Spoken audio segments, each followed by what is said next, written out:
Great day, great afternoon, great evening, beautiful souls. This is Profound of Profound Thinkers Investing, the show. Here to bring you another episode, part 2, with cmichaelnorman, the thinking man. We're going to be looking at part 2, and we're going to be discussing affirmations and how we apply affirmations to our lives as investors to get top-notch results for ourselves and those we work with. Let us sit back, relax, and enjoy the show.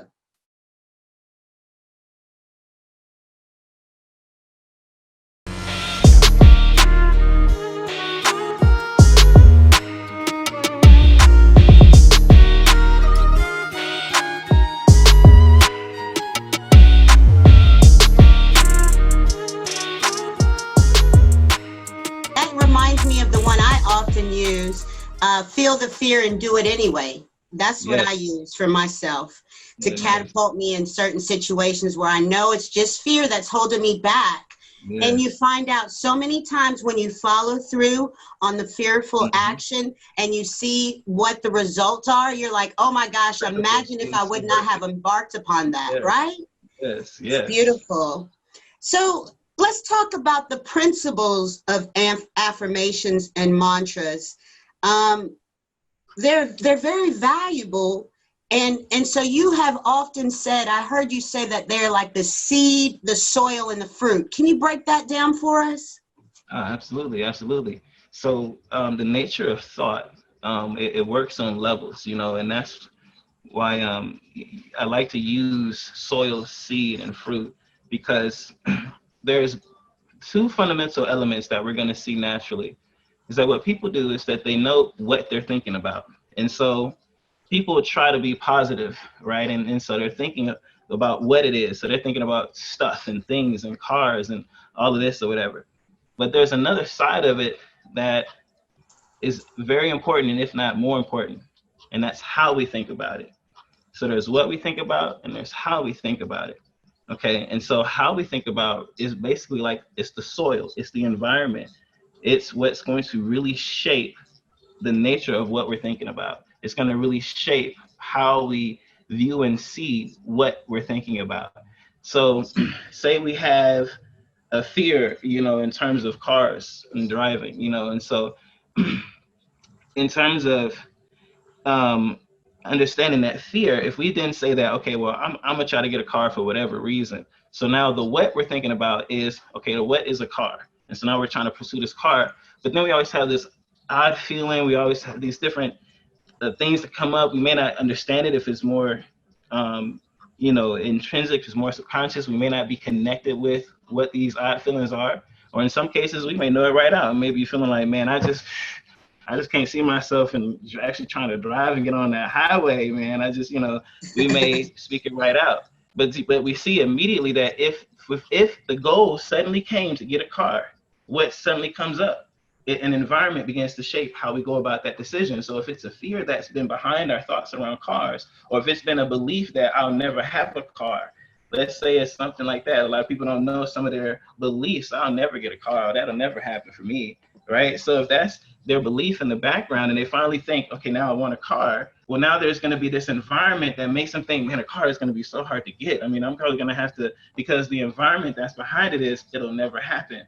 So now that's the soil that we could call, thorny soil or, rocky soil that's really not going to allow that seed to grow to its full potential and become the fruit that would be the physical form of the desire of the thought. So that's what the fruit is. The fruit is the end, like a seed, an oak seed is an oak tree from start to finish, from beginning to end. Alpha and Omega are the same. The beginning and end are one. If you look at it as a circle, it's one. So the seed, that is the beginning of the journey of this mastery, this fullness that's already so. It's already always going to be an oak tree. And it's growing in its mastery. It's growing in its perfection. It's growing in its fullness because the Most High made everything perfect. So it's never that we're growing in imperfection. That's impossible because he didn't make anything imperfect. So that's why we look at a grown tree. Nature is always growing. So this is also why I like the seed, the soil, and the thought, because every thought is going to grow. Every thought is going to seek physical expression which is the fruit. So when we understand how we're thinking about what we're thinking about, we can know the fruit that's going to come of it. And so that's why these affirmations are essential, and us making decisions from them are key. Because if we make decisions from worldly wisdom that says that, oh, that be realistic, and realistic is always something less than what you want.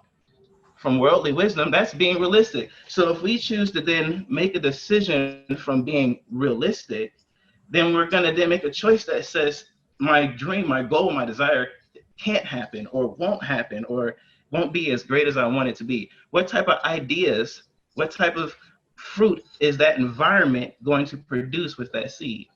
You see what I'm saying? Yes. All of that comes together. How you're thinking about what you're thinking about tells you the nature, the value, and the degree of what the fruit will be, the outward manifestation, both in terms of your physical body and in terms of your circumstances and the things you desire. So we're all on various realms of reality in this collective consciousness. So I'm wondering now, as we look at the current political, social, economic situation that we're seeing, there's a lot of racial divide in the discussion. How is it that collective thought, is it reacting to this, or is collective thought being created in this? What is going on? I would say in terms of that, it speaks to a greater influence at work. Just like there's the seasons that impact the way the days run. You know, in the summer, we're going to see bloom and things, expand. In the winter, we're going to see things withdraw and contract. There's an influence that occurs. And so in the heavens, there is a spiritual influence that dictates all things, and it does this on different levels. And so if we look at the level of consciousness, we see this as it relates to the stars. Most astrologers talk about this, right? Astrologers, they'll talk about, say we look at the zodiacs, and right now, we're talking about this age of information.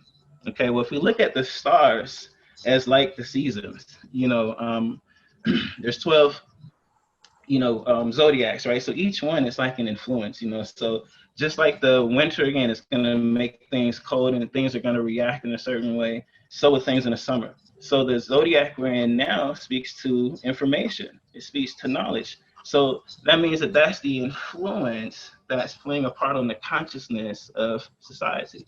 Okay, so now what's the next zodiac? I believe it's Capricorn. We're moving into what is called wisdom.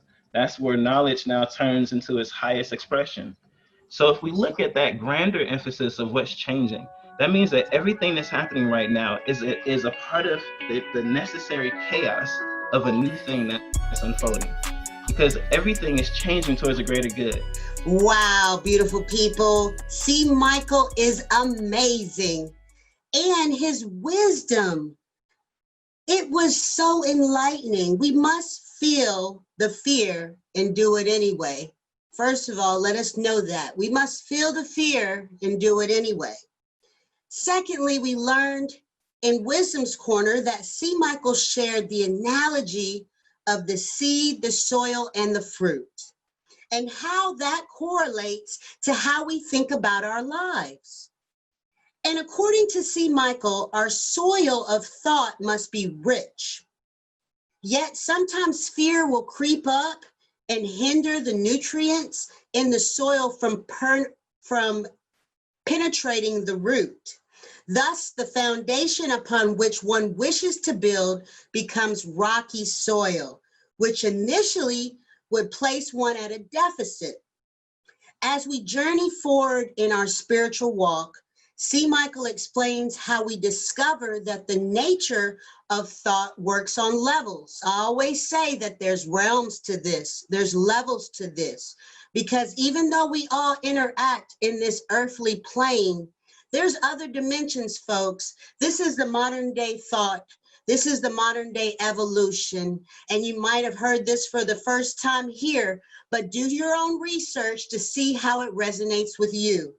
C. Michael reminds us through the symbolic representation of nature that we are like the oak tree growing into perfection and growing in perfection. So it's not like we are trying to achieve perfection. We are already there. It's just the awareness of who we are that we're seeking. There is no lack. There is no deficiency, only awareness of what is in our journey. And this should be preparing us to embrace the art of allowing and knowing. We learned also from C. Michael that the physical expression of what we think is our fruit. Such a meaningful and lovely analogy he has created. He further strongly emphasized how being realistic only limits our greatness in terms of spiritual realms.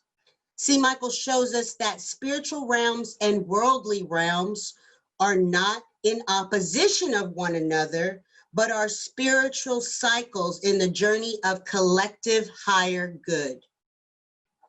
C. Michael expressed how being realistic limits our greatness. His explanation was given in terms of the output, the value, and the nature of the fruits we bear. And that was simply amazing how he broke down how our consciousness is either going to be conscious or unconscious in predetermining the quality of our output, our value, and the nature of the fruits we bear. So that's something that's predetermined. That's how we exist in the knowing, by controlling the way that we think. And that's a simplistic way to put it. C. Michael brilliantly expressed the correlation of the greater cosmic influence on human nature.